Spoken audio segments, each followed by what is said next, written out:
रोज अमीरों जैसा खाना खाने वाला गरीब ससुराल। रोता हुआ राजू स्कूल से घर आता है। क्या हुआ राजू? किसने स्कूल में मारा तुम्हें? तुम रो क्यों रहे हो?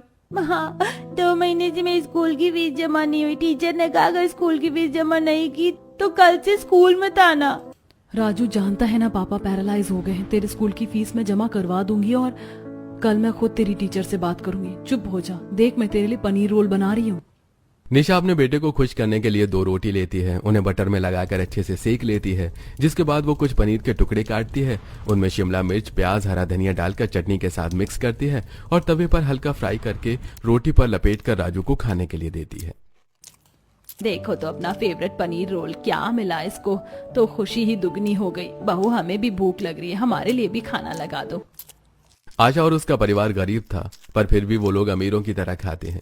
इसी तरह कुछ दिन बीत जाते हैं और एक शाम निखिल ऑफिस से निकलकर सीधा अनीता के घर जाता है। माँ, पापा, निखिल आ गया। लगता है तुम ऑफिस से सीधा यहीं आए हो। तुम बैठो, मैं अभी चाय बना कर लाती हूँ। कुछ देर में शांति चाय और साथ में थोड़े से नमकीन बिस्किट लेकर आती है। अनीता ने हमें बताया था कि तुम दोनों कॉलेज टाइम से एक दूसरे को जानते हो। देखो बेटा, हमारी तो एक ही बेटी है और हमने इसे बड़े ही नाजों से पाला है, और तुम हमारे जितने अमीर भी नहीं। कैसे रखोगे मेरी बेटी का ख्याल? और तुम्हारे घर में कौन कौन है? अंकल, घर में माँ, पापा, भैया, भाभी, बहन सब है। और रही अनीता को खुश करने की बात, तो मैं भले ही आप जितना अमीर नहीं, पर मैं आपसे वादा करता हूँ मैं अनीता को हमेशा खुश रखूंगा। अगर ऐसी बात है बेटा, तो बहुत जल्द हम अपनी बेटी का रिश्ता लेकर तुम्हारे घर आएंगे। इसी बहाने हम तुम्हारे घर वालों से भी मिलेंगे और तुम्हारा घर भी देख लेंगे। इसी तरह कुछ दिन बीत जाते हैं और सुरेश अपनी बीवी के साथ अनीता का रिश्ता लेकर निखिल के घर आता है, जहां वो उनका छोटा सा घर देखकर निराश हो जाता है। शांति, इनका घर कितना छोटा है। हमारी बेटी तो राजकुमारों की तरह रही है, वो इस गरीब घर में कैसे रहेगी? भाई साहब, क्या हुआ? आप हमारा घर देखकर परेशान हो रहे हैं। हमारा घर मत देखिए, वो तो मेरा बड़ा बेटा बीमार है, इसलिए हम घर नहीं बना पाए। पर मेरा छोटा बेटा बहुत अच्छी नौकरी करता है, बहुत जल्द हम घर भी बनवा लेंगे। विनोद और सुरेश आपस में बात कर ही रहे होते हैं कि तभी निशा, काजल और आशा खाने में paneer tikka, bread roll, bread पकौड़े, नूडल्स, मोमोज, फ्राइड राइस, रुमाली रोटी, अफगानी पनीर जैसे कई तरह के आइटम बनाकर लाती है। सुनिए जी, लड़के वाले हमारे जितने अमीर नहीं है, पर खान पान इनका अच्छा है। देखिए ना, छोटा घर होने के बाद भी उन्होंने हमारे सामने 56 भोग लगा दिया। हमारी बेटी खुश रहेगी, हमें तो बस अपनी बेटी की खुशी देखनी है। और रही घर की बात, जब कर ही रहे हैं तो 1-2 साल में बनवा लेंगे, तो परेशानी किस बात की? बहन, हम लोग आप जितने अमीर तो नहीं, पर हमारा खान पान बहुत अच्छा है। हमारा तो यही मानना है, लग्जरी लाइफ जियो या ना जियो, पर खाने पीने में कोई कमी नहीं। इंसान अपने बड़े बड़े शौक पूरे नहीं कर सकता, पर पेट तो भर ही सकता है अच्छा खाना खाकर। और वैसे भी कल किसने देखा, छोटी सी जिंदगी है, इंसान अब अपना खाने में भी मन मार दे तो क्या फायदा। सुरेश और आशा को न सिर्फ खाना बल्कि घर वालों की बातें भी काफी पसंद आती हैं और वो लोग अनीता का रिश्ता पक्का करके चले जाते हैं। समय गुजरता है और बहुत जल्द अनीता शादी करके अपने ससुराल आती है। भाभी, आपका घर तो बहुत बड़ा होगा, हमारा घर तो छोटा सा है। पर डरिए मत, हमारा घर भले ही छोटा है, पर आपको हम किसी भी चीज की कमी नहीं होने देंगे। वो बिल्कुल सही कह रही है चाची, और मेरी माँ तो बहुत अच्छा खाना बनाती है। हम आपको भी माँ के हाथों की स्पेशल डिश खिलाएंगे। अनीता, राजू की तो आदत है हर जगह मेरी तारीफ करने की। तुम जाकर आराम कर लो, आखिर कल तुम्हारी पहली रसोई जो है।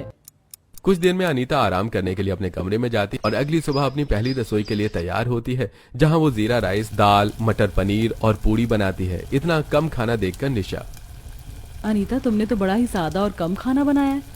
दीदी, ज्यादा सामान नहीं है घर में, इसीलिए ज्यादा क्रिएटिविटी नहीं कर पाई खाना बनाने में। सोचा था दाल में ऊपर से धनिया डाल दूं, खीर में काजू बादाम डालूं, पर ये सब सामान है ही नहीं। अगर सामान की कमी हो तो जो सामान है उसी से जुगाड़ बैठाना पड़ता है। धनिया की जगह कसूरी मेथी डाल दो, और खीर में बादाम नहीं तो क्या मूंगफली डाल दो। और घर में आलू रखे हैं, आटा भी रखा है। खस्ता कचौड़ी बनाओ, मैं तुम्हें सिखाती हूँ कैसे बनता है। अब निशा अपने हिसाब से अनीता से आटा गुथवाती है, जिसमें आलू की फिलिंग करवाती है और अपने हाथों से ठोक कर उसे तेल से भरी कढ़ाई में डीप फ्राई करती है। दीदी, आप सिर्फ खाना बनाना नहीं बल्कि जुगाड़ करना भी जानती हैं। अब समझ में आया मुझे कॉलेज में कैसे निखिल अमीरों वाला खाना लेकर आता था, जो मैं भी नहीं लेकर आ पाती थी। अब तुम बेकार ही मेरी तारीफ कर रही हो। अच्छा, तुम कचौरी बनाओ, जब तक मैं राजू के लिए सैंडविच बना देती हूँ। कह रहा था कि आज स्कूल में सैंडविच लेकर जाएगा। अब अनीता कचौड़ी बनाती है। तो दूसरी तरफ निशा कुछ ब्रेड लेती है, उस पर सॉस लगाती है, प्याज, टमाटर, पनीर, गोभी के टुकड़े काट कर रख देती है और सैंडविच बनाकर राजू के टिफिन में पैक करती है। अब कुछ देर में पूरा परिवार एक साथ चटाई बिछाकर खाना खाता है। अनीता, तुम भी इतना अच्छा खाना बनाना जानती हो, मुझे तो पता ही नहीं था। ये सब तो दीदी की मदद से हो पाया है। ये तो तुमने बिल्कुल सही कहा बहू। हमारी बड़ी बहू जो देख ले वही बना लेती है। हमारी बड़ी बहू का खाना बनाने में तो कोई मुकाबला ही नहीं कर सकता। काजल, तुम घर वालों को खाना खिलाओ, मैं तुम्हारे जेठ के लिए खिचड़ी बनाने जा रही हूँ, वो खाना नहीं खा पाते हैं। अब अनीता अपने घर वालों को खाना खिलाती है और अपनी पहली रसोई करती है, तो वही निशा खिचड़ी बनाकर अपने हाथों से अपने पति को खिलाती है। इसी तरह कुछ दिन बीत जाते हैं और निखिल काम पर चला जाता है। निखिल के जाने के बाद घर में सिर्फ एक फोन था जो कि अनीता के पास है। ऐसे ही एक दिन अनीता अपनी जेठानी और नंद के साथ फोन में कुछ देख रही होती है कि तभी खाने का ऐड आता है और निशा पनीर बटर मसाला बिरयानी की रेसिपी देखती है। 1 मिनट अनीता, ये रेसिपी बनानी कितनी आसान है। मुझे हर तरह की बिरयानी आती है, पर मैंने ऐसी बिरयानी कभी ट्राई नहीं की। तो क्या हुआ दीदी, आप फिर कभी ट्राई कर लेना। वैसे भी अगले हफ्ते जेठ जी को अस्पताल लेकर जाना, अभी पैसे नहीं है। भाभी, पैसे तो हाथ का मैल है, अब क्या पैसे के चक्कर में हम अपना मन मारे।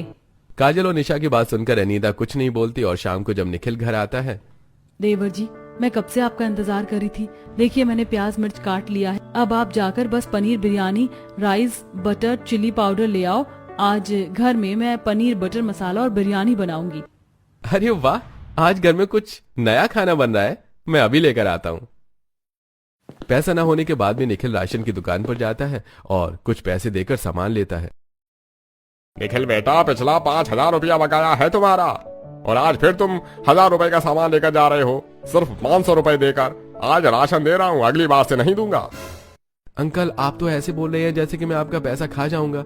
अरे हम कहीं नहीं जा रहे, यही है हमारा घर। और रही पैसों की बात, मैं तब भी आता हूँ, कुछ न कुछ आपको देता ही हूँ। अगर भैया अचानक से पैरालाइज न होते तो ये उधार भी न लेते हम।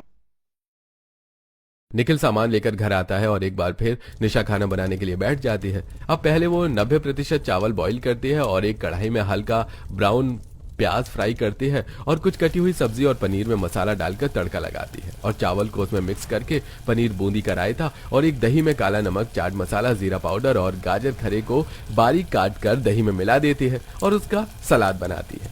बहू, आज तूने कौन सी अमीरों वाली डिश देख ली। वैसे खाने की खुशबू तो बड़ी अच्छी है। दादी, जल्दी से खाना खाकर देखो, माँ ने आज बहुत अच्छा खाना बनाया है। खाना बनाने में तो बहू का जवाब नहीं है भाई। एक बार फिर पूरा परिवार अमीरों वाला खाना खाकर काफी खुश होता है और इसी तरह कुछ दिन बीत जाते हैं और एक दिन आशा अपनी दोनों बहू और बेटी के साथ बाजार जाती है, सब्जी वाली के पास। माँ जी, थोड़े से स्वीट कॉर्न, कैप्सिकम, गाजर और मशरूम ले लीजिए। कल देवरानी जी की शादी को 1 महीना हो जाएगा, इसलिए मैं कुछ नया ट्राई करने की सोच रही हूँ। सुमित्रा बहन, मेरी बहू जो बोल रही है वो सब कुछ आधा किलो पैक कर दो। वैसे अगली बार बाजार में आऊंगी तो दे दूंगी। रहने दो बहन, तुम पिछली बार के पैसे देती नहीं हो और इस बार के पैसे उधार ले लेती हो। पिछली बार भी जो तुमने सब्जी ली थी उसके 50 रुपए अब तक नहीं दिए।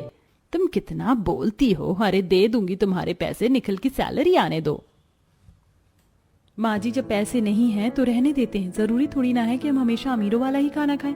वैसे भी इंसान को उतना ही पैर फैलाना चाहिए जितनी बड़ी चादर। इतना अमीरों वाला खाना तो हमने भी कभी नहीं खाया, जबकि हम इतने अमीर हैं। अनीता बहू, कल तुम्हारी शादी को 1 महीना हो जाएगा और बहू का बड़ा मन है तुम्हारे लिए कुछ करने का। अब मैं उसे मना तो नहीं कर सकती। अनीता के मना करने पर भी आशा सब्जी वाली से सब्जी उधार ले लेती है और घर आती है। अब अगले दिन अनीता और निखिल की फर्स्ट मंथ एनिवर्सरी पर निशा सभी के लिए मिक्स वेज पराठे, नान, छोले, मंचूरियन, राइस जैसे पकवान बनाती है। पता है भाभी, आज आपने ज्यादा खाना बना लिया। हम सबके खाने के बाद भी बच गया खाना।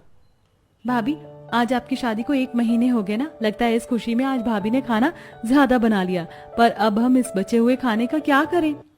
बहू, करना क्या है, ज्यादा थोड़ी ना बचा है। तू एक बर्तन में निकाल दे, मैं हमारी बगल वाली पड़ोसन को दे देती हूँ। उसे तेरे हाथ का खाना बहुत पसंद है और इसी बहाने मैं उसे ये भी दिखा दूंगी कि हम इतने गरीब भी नहीं हैं कि 2 वक्त का अच्छा खाना ना खा सके या छोटी छोटी चीजों को सेलिब्रेट ना कर सके। हम गरीब जरूर हैं पर कंजूस नहीं। आशा अपनी पड़ोसन को जलाने और दिखाने के लिए बचा हुआ खाना लेकर उसके घर जाती है। अरे वाह आशा बहन, जेब में पैसे नहीं और शौक तुम्हारे अमीरों वाले खाना खाने के। अरे जब खाया नहीं जाता तो इतना बनाती क्यों हो।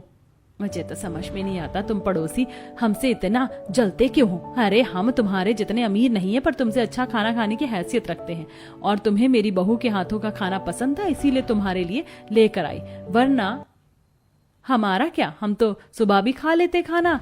तुम्हारी खुद की बहू को अच्छा बनना नहीं आता तो दूसरों पर उंगली उठा रही हो। आशा अपनी पड़ोसन को खाने के साथ ताना देकर घर आ जाती है और इसी तरह कुछ दिन बीत जाते हैं और एक रात में, माँ मेरी सैलरी आ गई है, 3,000 रुपए मैंने अपने पास रख लिए हैं किराए के लिए, आप 1,000 रुपए से राजू की फीस भर देना और बाकी का बैलेंस फिर कभी दे देना। 500 रुपए सोच रहा हूँ राशन वाले को दे दूं, वरना फिर से किचकिच करेगा। वो सब तो ठीक है देवर जी, पर सारा खर्च जोड़कर सिर्फ 1,000 रुपए बच रहे हैं और कल आपके भैया को हॉस्पिटल ले जाना था, डॉक्टर की फीस 1,000 रुपए है, दवाई के लिए तो पैसे ही नहीं बच रहे। बहु फिक्र मत करो, 2-3 दिन में मेरी भी सैलरी आने वाली है, तुम अनिल को 2-3 बाद अस्पताल ले जाना। पूरा परिवार महीने भर का खर्चा जोड़ता है पर फिर भी पैसे कम पड़ जाते हैं और एक शाम विनोद घर के बाहर बैठकर राजू के साथ खेल रहा होता है, तभी उसे किसी के घर से खाने की खुशबू आती है। राजू बेटा, लगता है किसी के घर में कुछ अच्छा बन रहा है, क्या खुशबू आ रही है। दादू ये खुशबू तो समोसे की है, मुझे भी अब समोसा खाना है।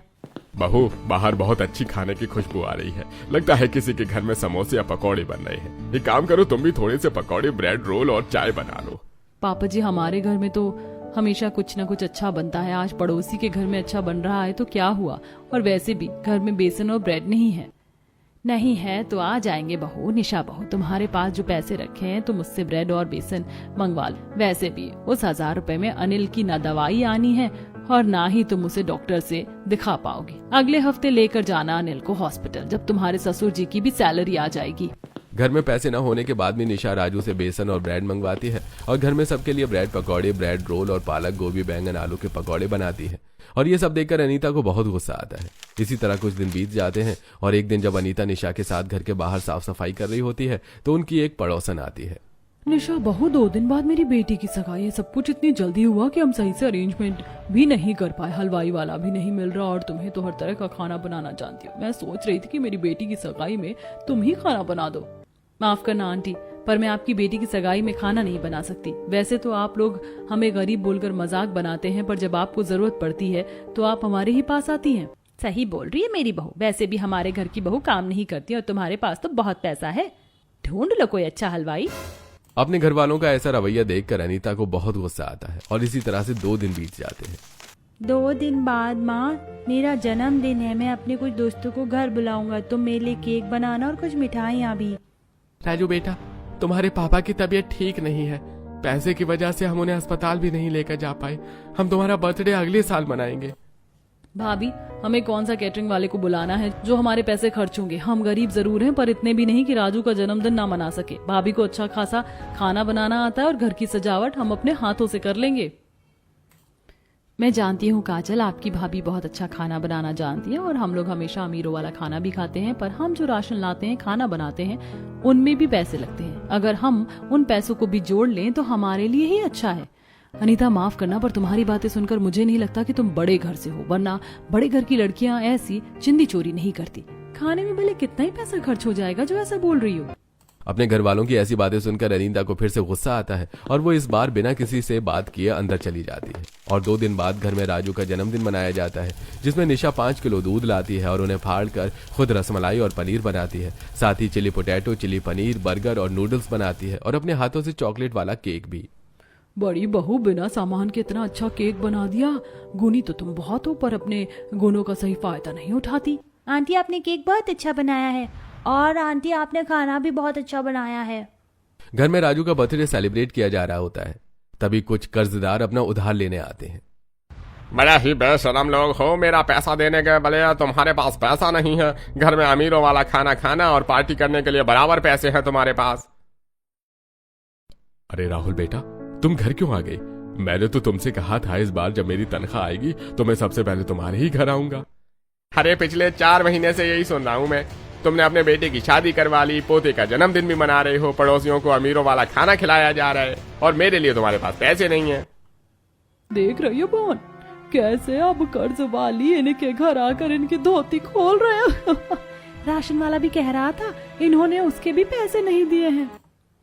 जेब में फूटी कौड़ी नहीं और इनको शौक और बातें सुन लो। कहते हैं आज नहीं तो कल मरना ही है तो खा पी कर मरे, और बहू भी अमीर घर से लाए तो खाना अमीरों वाला ही खाएंगे ना, कर्ज थोड़ी ना चुकाएंगे। राहुल भाई मुझे 1 महीने का और समय दो, मैं तुम्हारे पैसे दे दूंगा। देखो सब हम पर हंस रहे हैं, हमारी और इंसल्ट मत करो।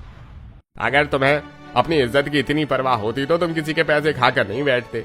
जब रात को तुम्हारा भाई पैरालाइज हुआ था तब मैंने पैसे देकर तुम्हारी मदद की। आज मेरी बीवी प्रेग्नेंट है, मुझे भी पैसे की जरूरत है। अगले हफ्ते तक पैसे नहीं मिले तो मुझसे बुरा कोई नहीं होगा। कर्ज वाला धमकी देकर वहां से चला जाता है और पूरा परिवार घर में आता है। आप लोगों की वजह से मेरी भी बदनामी हो रही है। मैं आपको समझती थी फिजूल खाने के पीछे पैसा खर्च करना बंद करो। अगर हम पहले कर्ज उतारेंगे, 2 पैसे ज्यादा कमाएंगे तो ही हम अमीरों वाला खाना खा पाएंगे। लग्जरी लाइफ में घर और कपड़े भी आते हैं, ना कि सिर्फ खाना। अगर अब भी अपनी बेइज्जती करवाने से ही मन नहीं भरा है तो कल भी 56 भोग बनाकर खाना। अनीता भी अपने घर वालों को सुनाकर सोने के लिए चली जाती है और अगले दिन राशन वाला भी उनके घर आता है। अरे भाई देखो विनोद भाई साहब, जब तक तुम्हारा बड़ा बेटा ठीक था तब तक 1500 की उधारी चलती थी, पर अब 10,000 का कर्जा हो चुका है। मैं जानता हूं भैया, पर कल ही मेरी तनख्वाह आएगी, मैं कुछ पैसे दे दूंगा। जब कर्ज वाले घर आकर आशा और उसके पूरे परिवार को धमकी देकर चले जाते हैं तब परिवार को अनीता की बात समझ जाती है।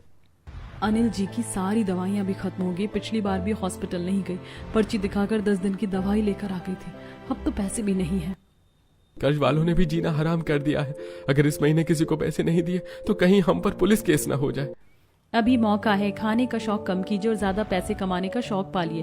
दीदी आप तो इतनी टैलेंटेड हैं, आपके पास काम खुद चलकर आता है, पर आप अपने घमंड में उन लोगों को ठुकरा देती हैं। मेरी दोस्त की शादी है, अगर आप कहो तो खाने का काम मैं आपको दिला सकती हूँ। ऐसे में आप थोड़े पैसे भी कमा लोगी और घर में शादी का बचा हुआ खाना आएगा तो इस तरह आप लोग अच्छा खाना भी खा लेंगे। कोई भी इंसान ऐसे ही अमीर नहीं हो जाता है। तुम सही कह रही हो अनीता, जब मुझे इतना अच्छा खाना बनाना आता है तो मैं काम करूंगी। मैंने देखा है ठेले पर बेचारी औरतें कैसे चाय समोसा चाउमीन बेचकर घर चलाती हैं। निशा काम करने के लिए हाँ कर देती है और 2 दिन बाद जब विनोद की सैलरी आती है तो विनोद अपनी सैलरी से कुछ पैसे लेकर राशन वाले को देता है, तो वहीं निखिल भी अपनी सैलरी में से कुछ पैसे निकाल कर राहुल को देता है। और अब अनीता भी शादी पार्टियों में जाकर खाना बनाती है और बचा हुआ खाना घर लाकर आती है। साथ ही अपने कमाए पैसे से अपने पति का इलाज करवाती है और राजू के स्कूल की फीस भी भरती है। पहले तो बहू घर में सिर्फ 4-5 तरह का आइटम बनाती थी, पर अमीरों की शादी में तो पता नहीं कितने तरह के पकवान बनते। रुमाली रोटी, अफगानी चाप, अफगानी पनीर, पराठे, kachori, rasmalai, cold drink, cocktail, mocktail, pastry, chowmein, समोसे, बर्गर, टिक्की, मोमोज और पता नहीं कितने सारे पकवान लेकर आई हैं।